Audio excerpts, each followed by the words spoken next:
Hey everyone, and welcome to this explainer. Today, we're doing something really cool. We are cracking the code on the strict rules of entity relationship modeling. If you've ever looked at one of those massive webs of entities, lines, and diamonds and just thought, how on earth do I transform this giant diagram into a sleek, efficient relational database without writing a ton of redundant code? Well, you're in exactly the right place. We're going to take these abstract conceptual models and turn them into actual, highly optimized tables. So here's our game plan for today. First up, we'll tackle table minimums. Then we'll look at self-referential relations. After that, we'll decode weak entity sets. And finally, we're going to put it all together with a final practice problem. Let's get right into it. Section 1. The table minimums. The goal here is finding the absolute most efficient database design possible. We really want to figure out how to structure things without creating any unnecessary, bloated tables. Efficiency is literally the name of the game here. Okay, take a look at the relationship labeled R1 here, connecting entity E1 and entity E2. Notice the 1 and the M on those connection lines? Yep, that's a one-to-many relationship. And this actually brilliantly illustrates a core database rule. When you have a one-to-many relationship, you do not need a separate, entirely new table for the relationship itself. No way! We can simply combine R1 right into E2's table by adding a foreign key that points back to E1. Basically, the many side just absorbs the relationship, which gives us an incredibly efficient table structure. But wait, notice what happens when we introduce a many-to-many relationship, like R3 over there connecting E1 and E3. Because one single record in E1 can map to a whole bunch of records in E3, and vice versa, this relationship just cannot be merged into either entity table without totally breaking database normalization rules. It absolutely demands its own dedicated table. So, if we count them up, that's one table for E1, one for E2, which, remember, happily absorbed those one-to-many relationships, one for E3, and a brand new one just for R3. That brings our minimum table count for this specific mapping to exactly 4. Moving on to Section 2, self-referential relations. This is what happens when an entity needs to relate to itself. Think about a standard corporate structure, where employees report directly to a manager who is, of course, also an employee. On screen right now is a classic self-referential relation. We have this single employee entity, labeled E1, and it has a relationship, labeled R, that literally loops right back around to itself. This relationship maps a supervisor's ID directly to an employee's ID. Basically, we're mapping two totally different roles, the supervisor and the subordinate, from the exact same pool of data. Pretty neat, right? So the really crucial point is how this actually translates into tables. If one supervisor manages many subordinates, but a subordinate only ever reports to one single supervisor, well, that's a one-to-many relationship. Following our golden rule from earlier, merging on the many side, we only need a single consolidated table for the whole thing. We just pop a supervisor ID column right next to the standard employee ID, name, and salary. Just like that, one table gracefully handles the entire corporate hierarchy. But what if the workplace is a bit more dynamic and the relationship is many-to-many? Say an employee works under multiple supervisors on different projects, and those supervisors manage multiple employees. We can't just cram a bunch of different supervisor IDs into a single cell. That's a huge database no-no. We're forced to split it. We need one table for the core employee data, and a second, totally separate mapping table purely to track which employee IDs correspond to which supervisor IDs. It's the only way to keep our structural integrity intact. Okay, shifting gears for a second. Before we look at any more diagrams, we need to conceptually compare two really foundational ideas, a strong entity versus a weak entity.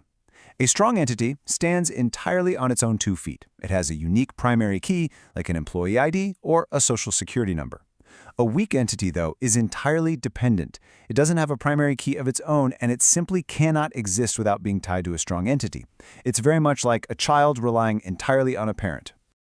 Which brings us perfectly to Section 3, Weak Entity Sets. Let's dive deep into the highly technical rules that govern these dependent entities. Because they lack their own built-in identity, the database has to treat them in a very specific, strict way.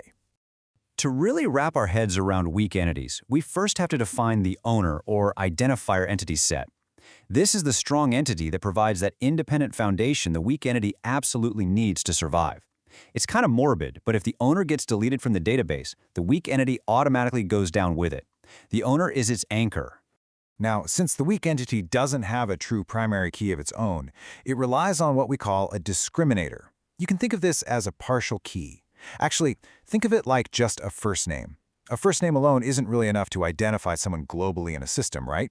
It only works when you combine it with the owner's primary key, the family's last name, so to speak, to create a completely unique, identifiable record.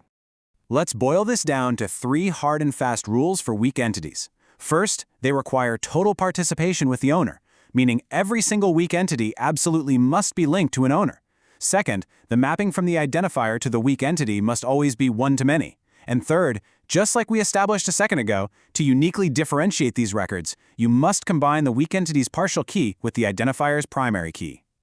Check out the handwritten mapping on screen here between the strong employee and the weak child entity. This visually proves our exact point. The employee has an EMP ID. The child table, however, doesn't have its own unique ID column. Instead, it uses the EMP ID plus the child's name to function. So if employee E1 has a child named Ram and employee E2 also has a child named Ram, the database knows exactly who is who because the EMP ID acts as that crucial anchor. And here's a really handy visual cheat code. When you're staring at a massive database blueprint, you can always spot a weak entity and its identifying relationship instantly by looking for these double lines. The double-lined rectangle represents the weak entity itself, and that double-lined diamond represents the total participation relationship, tying it directly to its owner. You'll never unsee it now. All right, Section 4, the final practice problem. We have reached the final boss of this explainer. It is time to take absolutely everything we just learned about table minimums, relationships, and dependencies and apply it to a complex practice problem. Here is your challenge. If we are given an entity relationship diagram with 3 entity sets and 3 distinct relationship sets, all of them with varying mappings, how many minimum tables do we actually need to build this thing efficiently? Let's look at the clues we've got here. We have entities E1, E2, and E3. Relationship R1 relates E1 and E2 in a one-to-many mapping. Relationship R2 relates E2 and E3 in a many-to-one mapping. And finally, relationship R3 relates E1 and E3 in a many-to-many mapping. Okay, keep those merging rules we just talked about top of mind. Let's puzzle this out step by step together. Step 1. E1 is a core entity, so it stands alone and gets its own table. Step 2. E2 is doing a lot of heavy lifting here. It sits on the many side of both R1 and R2. Because of that, it absorbs both of those relationships into its single table as foreign keys. Incredible efficiency. Step 3. E3 is a core entity, so it gets its own table. And finally, step 4, R3 is a many-to-many relationship. As we know, those absolutely cannot be absorbed, so R3 requires its own separate mapping table.